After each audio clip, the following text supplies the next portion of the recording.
Pilot holds his wife's picture in his hand as he heads off to war, but the next moment he traveled 50 years into the future. The powerful magnetic field shattered the glass of a moving car. A mother and her son were shocked by what happened. They rushed out of the car to check the situation. They saw a plane crashed into a creek. Mary pulled out her cell phone and called for help. Jason noticed that the pilot was still inside. Mary hurriedly put down her cell phone and ran over to check on the situation. The plane was already on fire. Jason yelled for his mom to be careful. Mary scrambled to open the plane's glass. Luckily, the pilot was still alive. Mary grabbed him and tried to get him out, but Cole turned back despite the danger, because he wanted to take out his wife's picture. Eventually, they made it to safety. A stunned Cole thanked Mary. Lieutenant Theodore Cole, 2nd Squadron. You expats? Well, what are you? British, Dutch? No, we're Americans.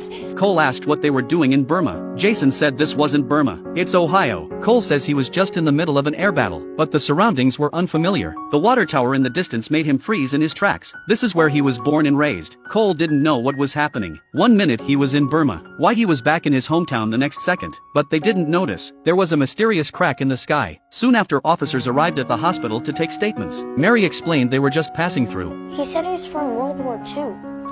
That's not possible, is it? No, of course not.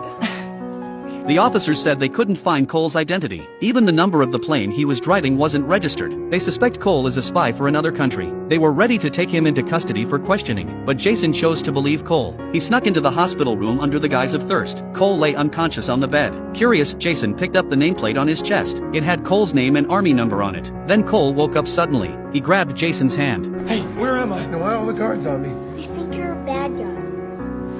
Are you? No, I was fighting bad guys.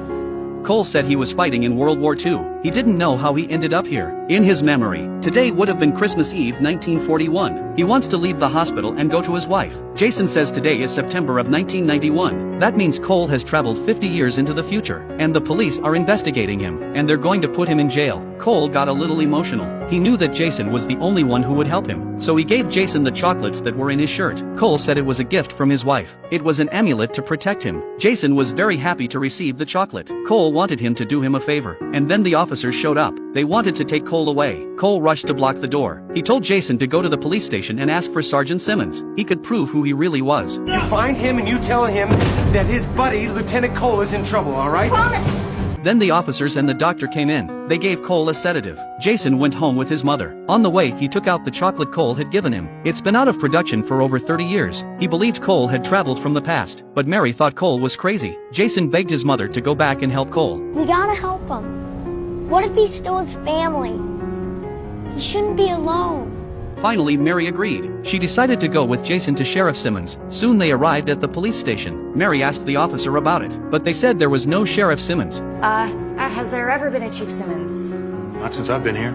I've been here a long time. Right, okay. Jason was a little disappointed, but when he turned his head, he found a picture of the officers in the cabinet. One of them appeared to be Cole.